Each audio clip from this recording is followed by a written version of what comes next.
مذہبی طبقے نے پاکستان کو جہنم بنا دیا جی.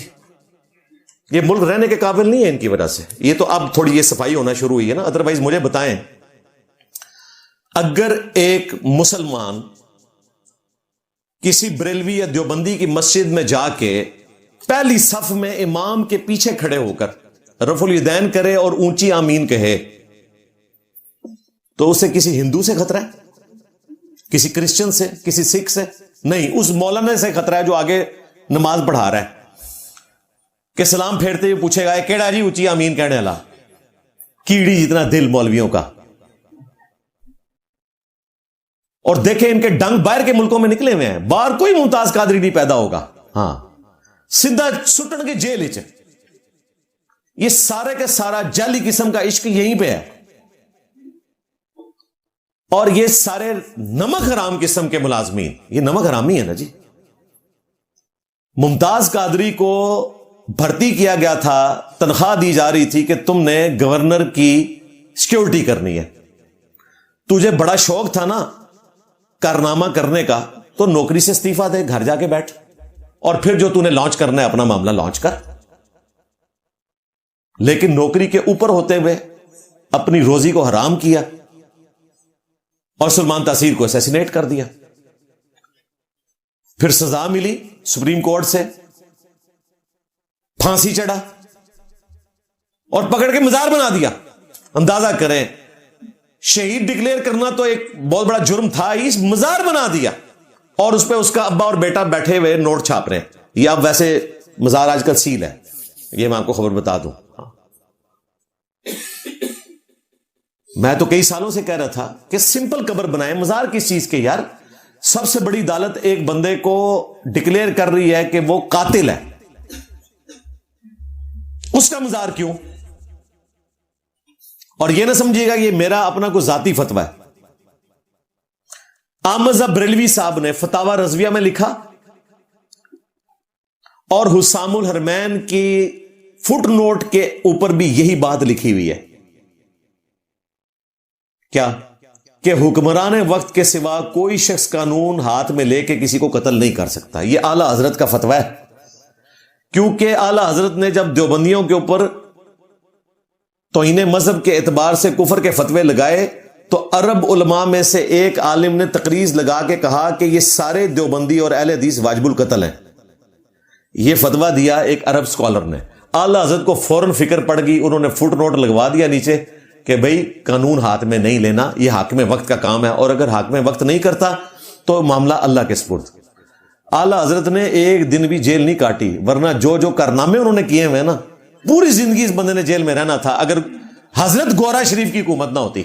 ہاں سب کو کافر ڈکلیئر کیا. آج کوئی ڈکلیئر کرے اس طرح اوپنلی آ کے کافر, سب کو لائف ان پریزن جائے گا. اعلی حضرت بچے اس وجہ سے ہے کہ انگریزوں کا دور تھا, اور دیکھیں وہ اپنے فتووں پہ جن پہ مرتد ڈکلیئر کر رہے ہیں دیوبند کو, اہل حدیث کو, شیعہ کو, اس پہ بھی کہہ رہے ہیں حاکم وقت کا کام ہے.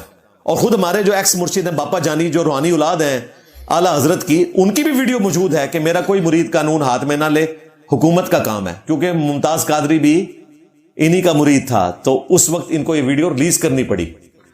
اور اس سے بڑی بات, ان کا جو ایک بیٹا ہے جس کو آج کل انہوں نے آگ کیا ہوا ہے, اس اعتبار سے کہ وہ تنظیم میں کوئی ایکٹیو نہیں ہے, اس کے پیچھے بھی ریزن یہی تھی کہ وہ ننگے پاؤں ممتاز قادری کے مزار تک گیا تھا. تو گورنمنٹ نے کہا کہ آپ کی جماعت کو بین کریں گے. اس زمانے میں ویسے بڑی دلیری دکھائی ہے جی اس وقت حکومت نے. میں آپ کو بتاؤں, اس وقت کے پرائم منسٹر نے, اس وقت کے آرمی چیف نے, اس وقت کے چیف جسٹس نے, اگرچہ آرمی چیف اور چیف جسٹس کا تو مقصد تھا پرائم منسٹر کو بدنام کروانا تاکہ بریلوی ووٹ جو ہے نا ٹوٹ جائے مسلم لیگ کا. چلے اس شر میں سے پھر بھی خیر نکلی. ممتاز قادری کو پھانسی دی اور تاریخ رکھی 29 فروری 2016 تاکہ برسی 4 سال بعد آئے. ہاں کیونکہ لیپ کا سال ہے نا, 28 کا ہوتا ہے نا فروری, لیپ کے سال جو ہوتے ہیں نا وہ 29 کے ہوتے ہیں. 4 سال بعد 29 فروری آتا ہے, ورنہ 28 فروری آخری تاریخ ہوتی ہے فروری کے مہینے کی. تو وہ پھر برسی تو مر گیا خود بخود ہی. ورنہ میں آپ کو بتاؤں اگر یہ اس وقت ممتاز قادری کو اسیسینیٹ نہ اس طریقے سے کیا جاتا, پھانسی نہ چڑھایا جاتا, تو گلی گلی قتل عام ہونا تھا. سب لوگوں نے کہنا تھا کہ جی اینڈ پہ تو چھوٹ ہی جانا ہے ہم نے, تو ٹھیک ہے آخرت بھی بڑھاؤ تو دنیا بھی بڑھاؤ, چندے اکٹھے کرو. ہاں یہ اس وقت بڑا انٹلیکچوئل ڈیسیژن ہوا. اگر یہ ڈیسیژن نہ ہوتا تو آپ کو گلی گلی قتل عام نظر آنا تھا. اس کے باوجود کئی واقعات ہو چکے ہیں. سری لنکن کا قتل ہوا سیالکوٹ میں, آپ کے سامنے, میری اس وقت ویڈیو آئی. عمر کوٹ میں پولیس کے لوگوں نے حرام خوری کی, اپنی نوکری کے ساتھ غداری کرتے ہوئے پولیس مقابلے میں توہین مذہب کے الزام میں ایک پڑھے لکھے انسان کو جو 18ویں گریڈ کا آفیسر تھا, ڈاکٹر تھا, قتل کر دیا اور پھر ہار پنائے. اور یہ پولیس کی اپنی رپورٹ ہے, وہ معطل ہوئے, سارے فارغ ہوئے نوکریوں سے. یہ نہ سمجھیے گا کہ میری کو فائنڈنگ ہے. کوئٹہ میں واقعہ ہوا, سوات میں واقعہ ہوا, یعنی واقعات کی لسٹ ہے. پھر جڑا والا میں, سرگودا میں چرچز جلائے گئے توہین مذہب کے نام کے اوپر. تماشا کتنے عرصے سے جاری ہے. اب یہ ایک تازہ واقعہ آپ کو بتاؤں. آج ہے 18 جنوری 2026, سرکار 11 جنوری کی بات ہے, میاں چنو میں الیکشن ہو رہے تھے. ایک بندے نے صرف بیلٹ پیپر, وہ جو ووٹ ہے نا, اس کو پھاڑ کے پھینکا ہے. اس بیلٹ پیپر کے اوپر وہ جو امیدوار تھے نا, ان میں سے کسی کے نام میں آ رہا تھا محمد, کسی کے نام میں آ رہا تھا فاروق, اس طرح کے نام, اس کے اوپر پکڑ کے تو انہیں مذہب کی دفعات لگا دی ہیں. میرے پاس ایف آئی آر موجود ہے, میں اس میں لگا دوں گا. اور کہہ رہے ہیں جی مسلمانوں کے دل چھلنی ہو گئے ہیں اس کی وجہ سے کہ نبی الاسلام کے نام کی توہین ہو گئی ہے. سرکار روزانہ لاکھوں اخباریں روڈ پہ بکھری پڑی ہوئی ہیں, تو کیا آپ نے جنگ کے دفتر پہ یا نوائے وقت کے دفتر کے اوپر جا کے حملہ کر دینا کہ دل چھلنی ہو گئے؟ آپ کے کئی ایک برانڈز ہیں جن کے نام ایسے ہیں جو قرآن میں آئے ہوئے ہیں. میں نام نہیں لیتا, ورنہ میں نے نام لیا تو ہو سکتا ہے پانی نہ دے ہو جا کے تسی لوگ. ان کے ڈبے نہیں باہر پھرتے, شاپنگ بیگ آپ کو باہر روڈ پہ نہیں پڑے ہوئے نظر آتے. اس طرح تو انہیں مذہب لگے گی. یہ ان کی سمجھدانی آپ دیکھ لیں. اس ملک کو انہوں نے جہنم بنا دیا ہوا ہے. یہ ایکٹیویٹیز پرفارم کرتے ہیں.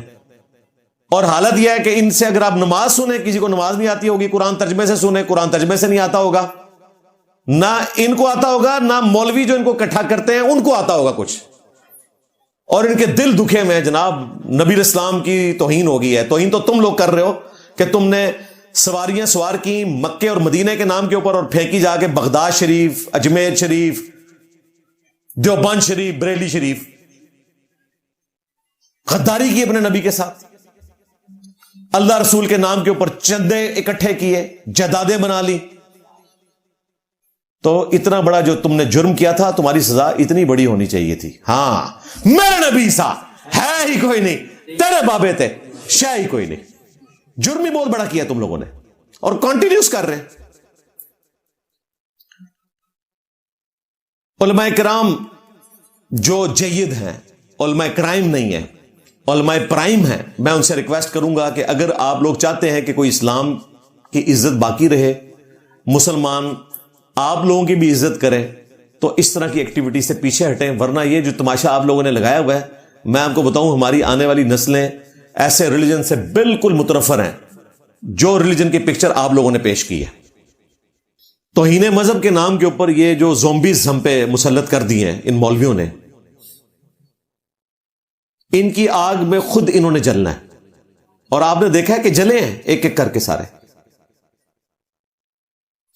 اور اس کا اینڈ رزلٹ یہ ہے کہ جب یہ آگ ان کے گھر تک پہنچی ہے تو اب ان کو یہ یاد آ گیا کہ جی توبہ بھی ہو سکتی ہے, کوئی مسئلہ نہیں ہے. دیکھا آپ نے ایک ایک کر کے سارے توبہ کر کے سائڈ پہ ہو گئے ہیں. پنڈی کا ایک مفتی ہے, صراحتاً اس نے صحابی کا نام لے کے لعنت بھیجی, اور وہ جو پلی لے رہا ہے وہ بھی غلط ہے. وہ صحابی تھے عمر بن الاس, اور تابی جو تھا وہ تھا عمر بن سعد. زمین و آسمان کا فرق ہے. پھر اس میں یہ بول رہا ہے کہ ہم انہیں صحابہ کی شیلڈ میں پناہ نہیں دیں گے. وہاں سے بھی کلیئر ہو گیا کہ صحابی پہ لعنت بھیج رہا تھا. 295 لگتی ہے, 10 سال قید ہے, توبہ بھی قبول نہیں, نہ قانون میں نہ ان کے تحت. میرے نزدیک تو ہے توبہ, لیکن قانون تو ایسا نہیں ہے, اور نہ یہ مانتے ہیں. معافی مانگ کے سائڈ پہ ہو گیا, روزہ شریف پہ جا کے معافی مانگی ہے. اس طرح انہی کے فرقے کا ایک لاہور کا مفتی, جو ڈاکٹر بھی لکھتا ہے اپنے نام کے ساتھ, نام میں جان بوجھ کے نہیں لے رہا, نہ انہاں دے منو پچھلے نے بھی سارے دے آندے نے تے نال دے بھی آندے نے. اس نے بھی توہین فاطمہ کی سلام اللہ علیہا, 295A 10 سال ناقابل ضمانت. وہ بھی جناب وہ توبہ نامہ ایک جعلی سا پڑھ کے نا مفتی منیب کے ساتھ بیٹھ کے سائڈ پہ ہو گیا. کیوں؟ اب سزا نہیں ایکزیکیوٹ ہوگی. اپنے کار اگ پہنچی ہے تو ان توبہ بھی انہوں نے یاد آ گئی ہے, حالانکہ توبہ ان کے نزدیک بھی کوئی نہیں اور قانون میں بھی کوئی نہیں. وہ تو ہماری ڈاکٹرین ہے نا کہ توبہ قبول ہے 295A B C سب میں. تیسرے ایک مفتی کراچی کے, ان پہ 295B لگتی تھی, 25 سال قید ناقابل ضمانت, جو مولوی ان کے پیچھے پڑے ہوئے تھے. بلکہ 295C بھی لگا رہے تھے, کیونکہ امی کی جو انہوں نے تشریح کی تھی اس کے تحت 295C بھی لگا سکتے تھے. تھانے کے باہر دھرنا دے کے رکھا اس وقت مذہبی جماعت نے. وہ تو اسٹیبلشمنٹ کی انوالومنٹ ہوئی تو وہ معاملہ تھوڑا ڈھیلا پڑا, انہوں نے بھی توبہ کر لی. اب مجھے بتائیں, جن علماء نے خود توبہ کی ہوئی ہے, اس کا مطلب آپ کو پتہ ہے کیا ہے؟ کہ وہ مانے ہوئے کہ انہوں نے غلط کام کیا ہے. تو توبہ تو قبول کوئی نہیں پاکستان کے قانون میں, اور نہ قبول ہے ان کی ڈاکٹرن میں, قرآن و سنت کی روشنی میں. تو یہ سارے مفتی گئے. پھر اگر ان کے سارے کیسز نظراتی کونسل کو بھیجے جائیں تو مجھے بتائیں یہ کہاں کھڑے ہوں گے؟ ذلیل ہوں گے پھر میری طرح, یہ ضمانتیں لیتے پھریں گے. اپنے گھر آگ پہنچی ہے تو اب ان کو یاد آ گیا کہ توبہ بھی ہو سکتی ہے. ممتاز قادری کو جب پھانسی کی سزا ہوئی تو مجھے ایک اہل حدیث عالم نے فون کیا کہ ہمارے نمازی زور لگا رہے ہیں کہ غائبانہ نماز جنازہ پڑھا جائے. اندازہ کرو, وابی غائبانہ نماز جنازہ کس دا؟ ممتاز قادری دا. مجھے اتنا غصہ آیا, حالانکہ وہ میرے والد کی عمر کے تھے لیکن عزت کرتے ہیں. تو میں نے ان کو کہا کہ حافظ صاحب, وہ حافظ بھی ہیں, عالم بھی ہیں, اور اہل حدیث جو علماء کا خاندان ہے اس میں ٹاپ کے چند علماء میں آتے ہیں. میں ان کا نام اشارتاً بھی نہیں بتاؤں گا ورنہ سارے وابی اتنے پہنچ جان گے انہوں کو.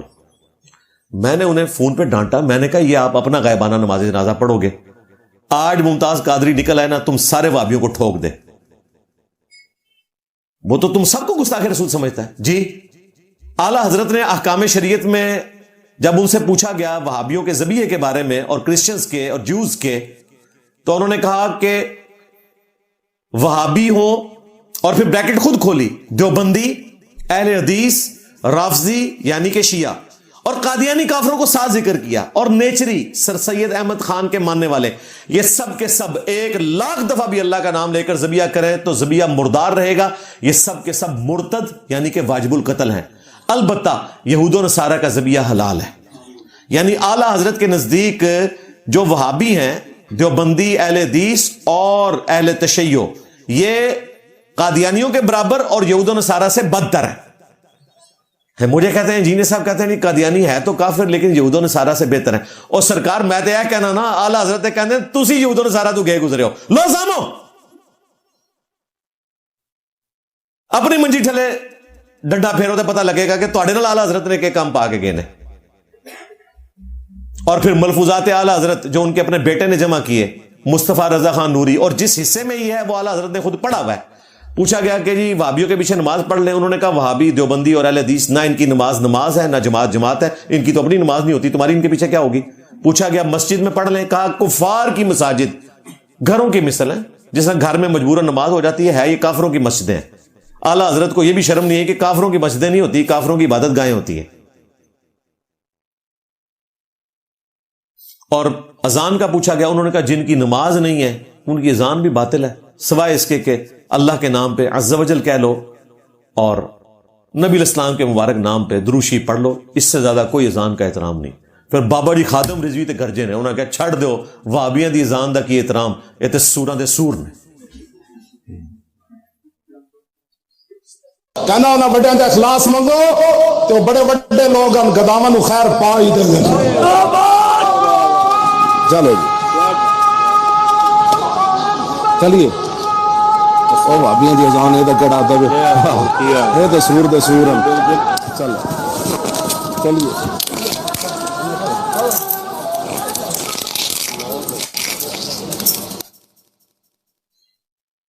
اور وہ جناب عالم صاحب جنازہ پڑھنے جا رہے تھے ممتاز قادری کا، اور میں کہ خدا دا نہ جائے، وہ ٹل گئے، شکر ہے۔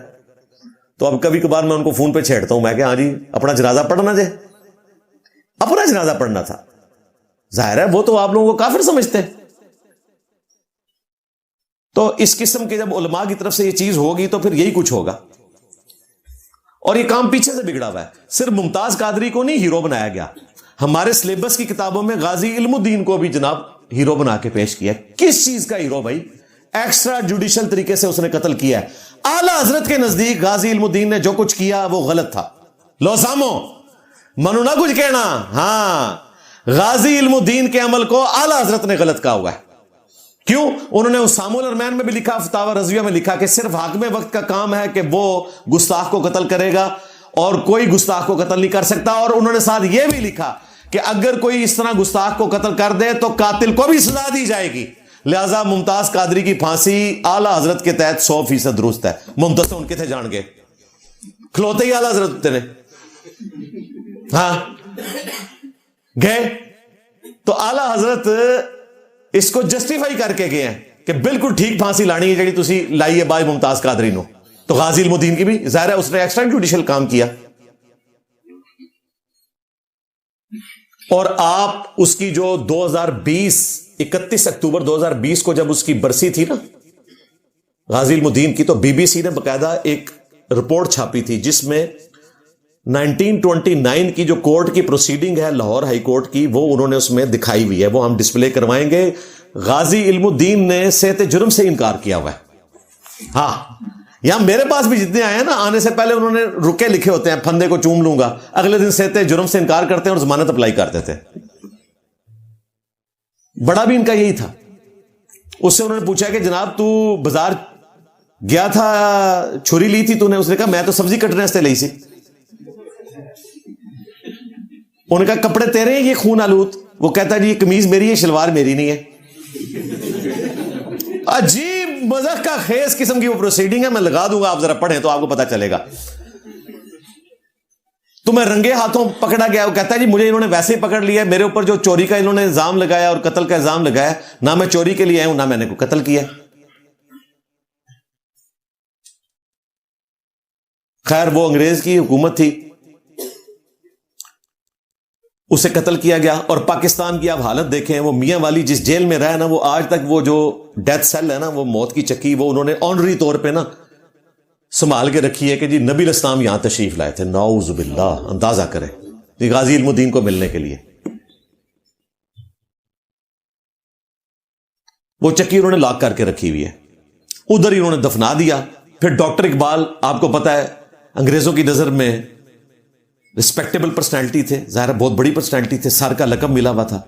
انہوں نے جناب ریکویسٹ کی، ان کی ریکویسٹ کے اوپر پھر ان کی لاش وہاں سے ریٹریو کر کے تو پھر جنازہ پڑھا کے لاہور میانی صاحب قبرستان میں ان کو دفنایا گیا۔ یہ لاش ڈاکٹر اقبال کی گارنٹی پہ حوالے ہوئی تھی، کیونکہ انگریز کہتے تھے کہ اس کے اوپر پھر فتنہ ہوگا، لڑائی جھگڑا ہوگا، ہندو مسلم فسادات ہوں گے اور آپ لوگ پروٹیسٹ کرنے کا ہم گارنٹی دیتے ہیں کوئی پروٹیسٹ نہیں کریں گے، صرف جنازہ پڑھیں گے۔ حالانکہ اس وقت وہ سارے بزرگ زندہ تھے جو نگاہ مار کے چاہیں تو اشاروں سے اپنے کایا ہی پلٹ دیں دنیا کی، وہ سارے زندہ تھے، کسی نے نہیں۔ وہ ڈاکٹر اقبال نے محنت ماری گورا صاحب کی، انہوں نے ان کے حوالے لاش کی اور وہاں پہ جنازہ پڑھ کے دفنایا گیا۔ اور وہاں پہ ایک مشہور جملہ بولا ڈاکٹر اقبال نے، جو آج تک کوٹ کیا جاتا ہے کہ جی ترکھانا نہ منڈا نمبر لے گیا، اسی تے گلیں ہی کرتے رہ گئے۔ یعنی وہ بڑھئی تھا، ترخان ہم استعمال کرتے ہیں پنجابی میں بڑھئی کے لیے، کارپینٹر کے لیے۔ تو وہ کہتے ہیں جی ہم تو باتیں ہی کرتے رہ گئے, اصل کام تو اس نے کیا ہے. کس نے کیا جی؟ غازی الدین نے. اور کہہ رہا کون ہے؟ ڈاکٹر اقبال. ڈاکٹر اقبال صاحب زندہ ہوتے تو ہم ان سے پوچھتے کہ حضرت صاحب تسی صرف شعر ہی کہنا سی کہ محمد سے وفا تو نے تو ہم تیرے ہیں, یہ جہاں چیز ہے کیا لوح و قلم تیرے ہیں, تسی صرف شعر ہی کہنا سی. سرکار آج تک لوگ یہی کر رہے ہیں.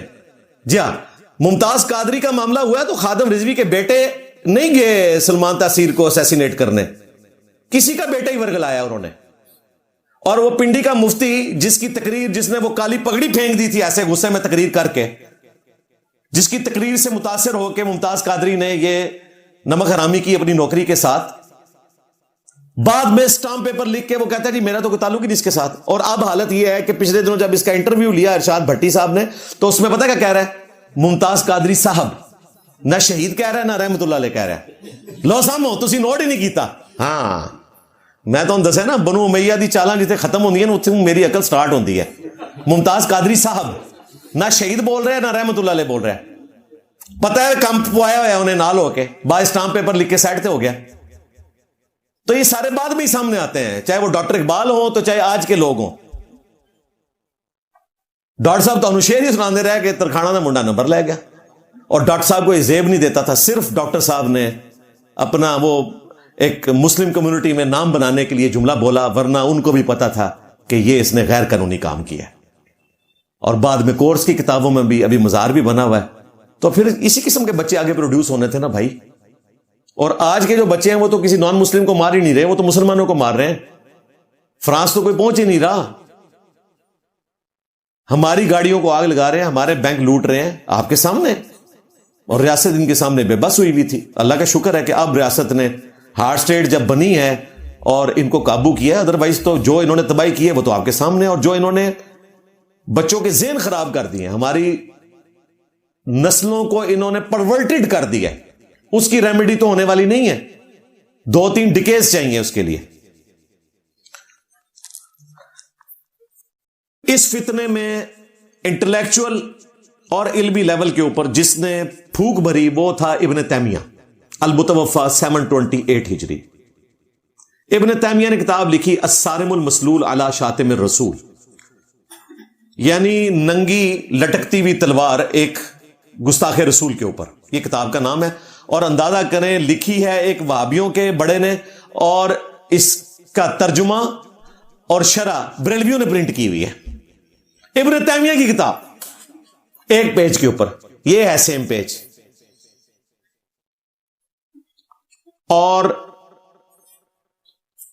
اس کا جواب دیا ہمارے پڑوسی ملک انڈیا سے علامہ وحید الدین خان صاحب رحمہ اللہ, 90+ کے ہو کے وہ فوت ہوئے, بڑے انٹلیکچوئل آدمی تھے. انہوں نے کتاب لکھی شاتم رسول کی سزا کا مسئلہ. اس کتاب کا جواب دیا, بڑا کمال کا جواب دیا. اس کا PDF رکھا ہوا ہے گوگل کے اوپر, اگر نہ ملے تو آپ نے مجھ سے رابطہ کرنا ہے. mirza_95@yahoo.com ای میل کریں, میں آپ کو PDF بھیج دوں گا. چھوٹی سی کتاب ہے لیکن کمال کی کتاب ہے, کچھ نہیں چھوڑا انہوں نے. اور ابن تیمیہ کا علمی لیول بھی بتا دیا کہ کس طریقے سے وہ غلط رزلٹ نکالتا ہے اور کیا اس نے ہنگامہ اس حوالے سے کھڑا کیا. اعلیٰ حضرت کا تو میں نے آپ کو پہلے ہی بتا دیا کہ اعلیٰ حضرت کہتے ہیں کہ حاکم وقت صرف سزا دلوا سکتا ہے, اور اگر حاکم وقت سزا نہ دے تو آپ نے قانون ہاتھ میں نہیں لینا, اللہ فیصلہ کرے گا. اور اگر کسی نے قانون ہاتھ میں لیا تو اس شخص کو قتل کیا جائے گا جو کسی گستاخ کو قتل کرے. لو سامو, پیچھے کوئی بات بچ گئی؟ اب میں ان کو ایک اور علمی پھکی دوں گا. مجھے بتائیں سیدنا عمر فاروق رضی اللہ تعالیٰ عنہ نے غزوہ بدر کے قیدیوں کے بارے میں مشورہ دیا تھا کہ انہیں قتل کیا جائے. صحیح مسلم میں حدیث موجود ہے. سیدنا عمر کہتے ہیں میں نے 3 مواقع کے اوپر اپنے رب کی موافقت کی ہے. ان میں غزوہ بدر کے قیدیوں کا مسئلہ تھا, امہات المومنین کے پردے کا مسئلہ تھا, اور تحویل قبلہ کا مسئلہ تھا. ان 3 مسائل میں نے اپنے رب کی موافقت کی, یعنی میرے دل میں جو بات آئی اسی پہ آیات نازل ہو گئیں. سورۃ الانفال میں بڑی سخت آیات ہیں کہ اگر وہ پہلے آیات نازل نہ ہوئی ہوتی سورہ محمد کی تو جو تم نے یہ قیدیوں کو فدیہ لے کے آزاد کیا ہے تو عذاب دیا جاتا. اتنے سخت الفاظ. لیکن نبی الاسلام اپنی شفقت کی وجہ سے, سیدنا ابو بکر اپنی نرمی کی وجہ سے اس حق میں نہیں تھے کہ قیدیوں کو قتل کیا جائے, فدیہ لے کے چھوڑ دیا. حضرت عمر کہتے تھے کہ فتنہ ختم نہیں ہوا, ان کو قتل کیا جائے. بعد میں آیات جو ہیں وہ حضرت عمر کی فیور میں نازل ہوئی, لیکن اللہ تعالیٰ نے اس اجتہادی غلطی سے صرف نظر کر دیا. لیکن یہاں سے ہمیں ایک مورل لیسن ملا. سیدنا عمر رضی اللہ تعالیٰ عنہ اگرچہ قیدیوں کے قتل کرنے کے حامی تھے, لیکن انہوں نے اپنے نبی کے ساتھ غداری کرتے ہوئے خود سے قیدیوں کو قتل نہیں کیا, ورنہ کر سکتے تھے. کوئی مسئلہ تھا کہ ان کو قتل کر دوں میں؟ قانون ہاتھ میں نہیں لیا سیدنا عمر نے. مجھے بتائیں, یہ نمک حرام جو قانون ہاتھ میں لے کے گستاخوں کو قتل کرنے کی کوشش کرتے ہیں, بڑے گستاخ تو وہ تھے جو ہمارے نبی کے مقابلے پہ بدر میں آئے ہوئے تھے. حضرت عمر نے قانون ہاتھ میں لیتے ہوئے ان بدری قیدیوں کو جو کافروں کی طرف سے آئے تھے قتل کیوں نہیں کیا؟ لو سامو, یہ علمی پھکی ہے ان کے لیے.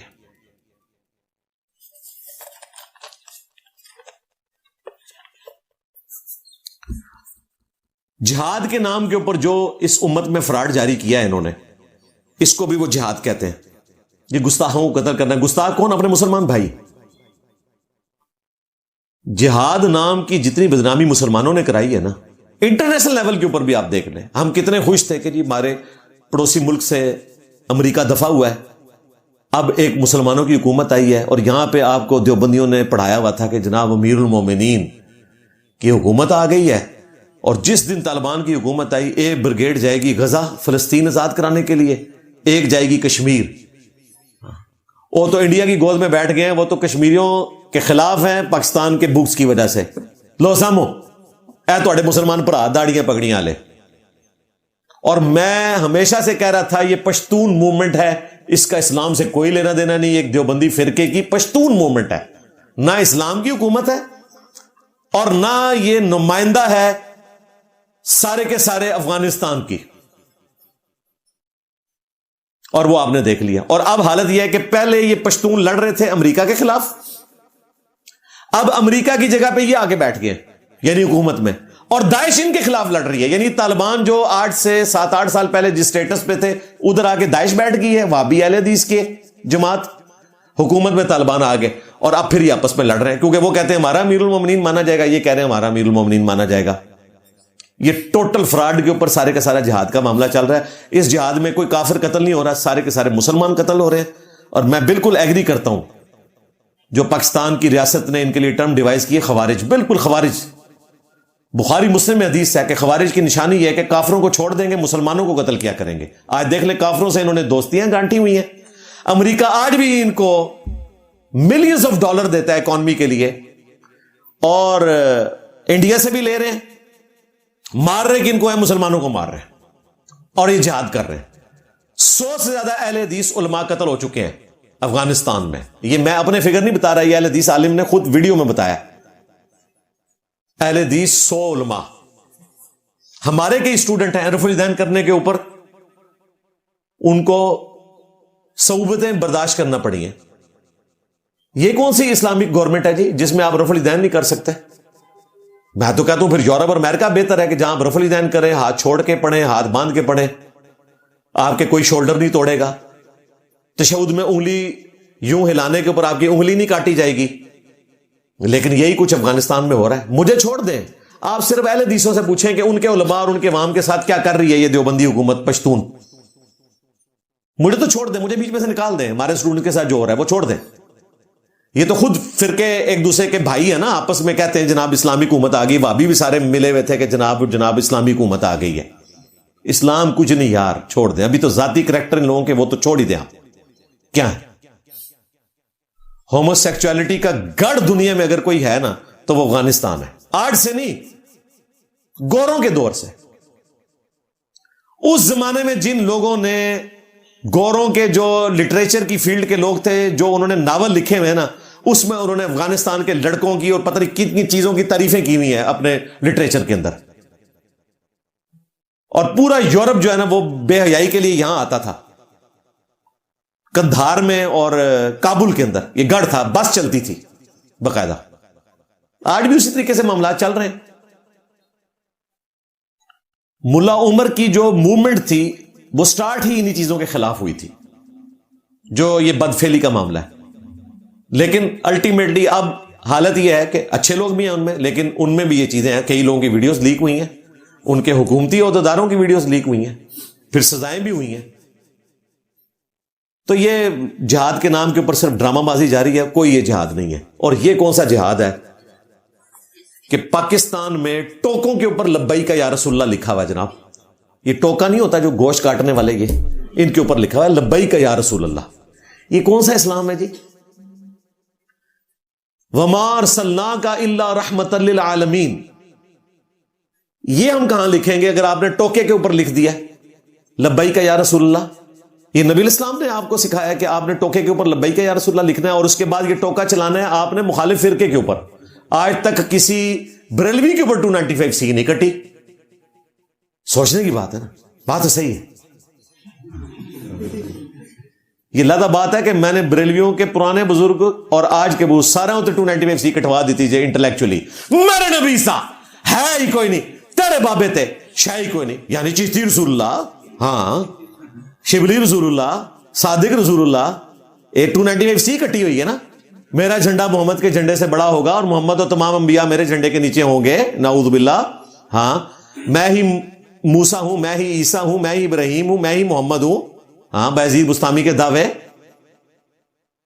وہ میں نے ویڈیو ریکارڈ کروا کے چیپٹر کو کلوز کر دیا ہوا ہے، وہ ویڈیو دیکھ لیں. 12 والے اعلیٰ حضرت کے 12 عقیدے میں نے ان کو دے دیے ہیں کہ آؤ ویڈیو میں جواب ریکارڈ کرواؤ.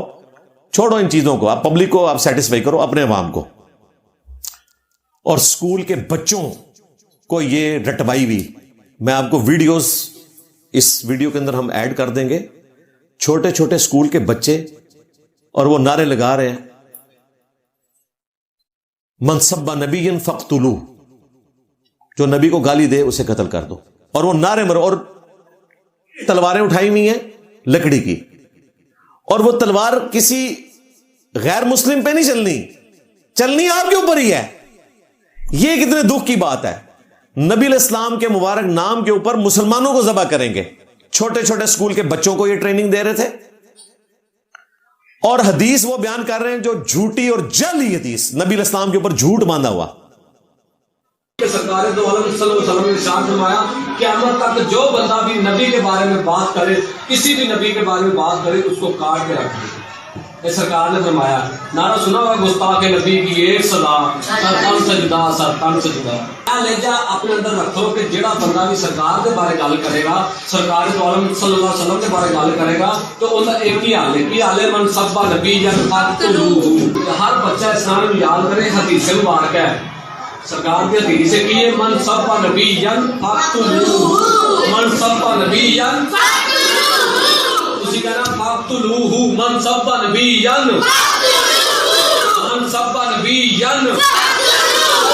اندر ادھر کھڑے ہو جاؤ، بتاؤ کیا تم ظالموں کے ظلم سے ڈر گئے ہو؟ نہیں. تو تم کیا کر سکتے ہو؟ ہم اپنے نبی کی عزت کے لیے مر بھی سکتے ہیں اور گستاخ رسول کو مار بھی سکتے ہیں. من سب نبی، سب نبی، گستاخ نبی کی ایک سزا، گستاخ نبی کی ایک سزا. ماشاءاللہ، یہ میرے گاؤں کے بچوں کا جذبہ ہے. ہم اس کے پاس پہنچے ہیں اور ہم نے اس سے بات کرنے کی کوشش کی ہے. السلام علیکم. وعلیکم السلام. کیا نام ہے آپ کا؟ محمد ابو بکر. کب سے موجود ہو دھرنے کے اندر؟ ہفتہ ہو گیا. ہاں جی. منصب نبی منصب نبی فاقتلوہ کا مطلب میرے آقا نے فرمایا قیامت تک جڑا میرے بارے چ بات کرے اس کو کاٹ کے رکھ دو. فاقتلو دین جاوے کس سے گستاخ نو، رات تک نیند نہ آوے گستاخ نبی کی ایک صدا، سرتن سجدہ، سرتن سجدہ، گستاخ نبی کی ایک صدا. سرتن سجدہ.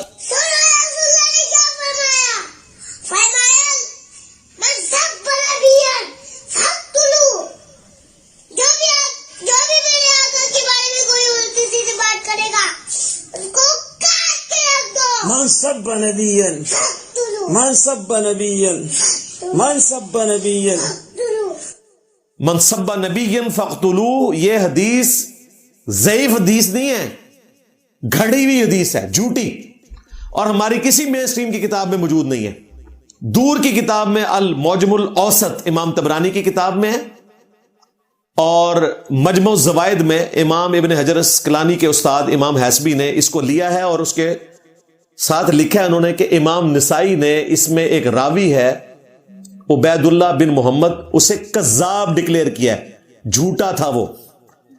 اور دور حاضر میں حدیث کی فیلڈ کے سب سے بڑے امام شیخ ناصر الدین البانی المتوفا 1999 عیسوی، جو محدث اعظم تھے سعودیہ میں، البانیہ سے آئے ہوئے تھے یورپ سے، آج پوری دنیا میں حدیث کی فیلڈ میں ان سے بڑا کوئی عالم نہیں مانا جاتا. انہوں نے جو ضعیف روایتیں ایک جگہ جمع کی، ان میں اس کو بھی جمع کیا، اور وہ باقاعدہ ضعیف اور موضوع روایتیں گھڑی ہوئی، اور اس میں اس کے اوپر حکم لگایا کہ یہ گھڑی ہوئی حدیث ہے، موضوع لکھا، گھڑی ہوئی روایت ہے. من سب نبی فاقتلوہ، جو نبی کو گالی دے اسے قتل کر دو. اس کا مطلب یہ نہیں کہ ہم کہہ رہے ہیں کہ نبی کو گالی دینی چاہیے، نعوذ باللہ. میں آپ کو بتا رہا ہوں کہ نبی علیہ السلام کے اوپر تو جھوٹ نہ باندھے، یہ کوئی معمولی معاملہ نہیں ہے. صحیح بخاری اور صحیح مسلم دونوں میں مولا علی سے یہ حدیث روایت ہے کہ جس شخص نے میری طرف جھوٹی حدیث منسوب کی وہ اپنا مقام جہنم میں دیکھ لے. اتنی سخت وعید نبی علیہ السلام نے ارشاد فرمائی. پھر بخاری اور مسلم دونوں میں حدیث موجود ہے، جنگ صفین سے واپسی پہ خوارج سے لڑنے کے لیے جب جا رہے تھے مولا علی، تو اپنی فوج کا مورائل بلند کرنے کے لیے انہوں نے کہا کہ میں آسمان سے زمین پر گر پڑوں یہ تو مجھے برداشت ہے، لیکن یہ برداشت نہیں کہ میں رسول اللہ کے اوپر کوئی ایسی حدیث بیان کروں جو میں نے خود اپنے کانوں سے نہ سنی ہو، کیونکہ اس کا عذاب اتنا بڑا ہے نبی اسلام پہ جھوٹ باندھنے کا. پھر انہوں نے خوارج کے خلاف قتال کے فضائل بیان کیے. حدیث بیان کرنے سے پہلے مولا علی جیسی پرسنالٹی کہہ رہی ہے میں آسمان سے زمین پہ گر پڑوں یہ ہلکا عذاب ہے، لیکن نبی علیہ السلام پہ جھوٹ باندھنے کا عذاب اس سے سخت ہونے والا ہے. جی ہاں، بخاری مسلم میں حدیث ہے کہ آخرت کی جو آگ ہے وہ دنیا کی آگ سے 70 گنا زیادہ تیز ہے. بالکل ایسے ہی ہونے والا ہے. انہوں نے مذاق بنا لیا ہوا ہے اور نعرے مروا رہے ہیں چھوٹے چھوٹے بچوں سے جعلی روایت نبی علیہ السلام پہ جھوٹ باندھ کے. یہ کون سی اسلام کی خدمت ہو رہی ہے؟ اور میرے اوپر انہوں نے ایک FIR ایسی کٹوائی ہے جس پہ انہوں نے لکھا ہے کہ یہ کہتا ہے کہ من سب نبی فاقتلوہ، یہ جعلی روایت ہے، یہ گستاخ رسول ہے، نبی علیہ السلام کی حدیث کو جعلی کہہ رہا ہے. یہ ان کا انٹلیکچوئل لیول دیکھ رہے. گستاخ رسول تو تم ہو کہ رسول اللہ کے اوپر جھوٹ باندھ رہے ہو. آج مولا علی زندہ ہوتے تو تمہیں بتاتے. جھوٹی حدیثیں بنا کے گھڑ گھڑ کے صرف اپنے چندے بٹورنے کی خاطر، اپنے کاروبار چلانے کے لیے. وہ کاروبار کھول گئے ہیں، دیکھ لیا آپ نے کتنا ان کے بینک بیلنسز نکل رہے ہیں، ان کے گھروں سے کیا کچھ. ہمیں تو پہلے ہی پتا تھا کہ انہوں نے وہ جو اپنے بابا کا مزار بنایا اس کے ارد گرد سارے گھر خرید لیے ہوئے تھے. پورا ایک کلٹ انہوں نے کریٹ کر لیا تھا. ابے کی تنخواہ 30,000 اور بیٹے جو ہیں 1 گھنٹے میں 30,000 خرچ کرنے والے، ایک دن میں نہیں. سارا یہ چندہ دین سے کمایا انہوں نے، فراڈ مچایا ہوا.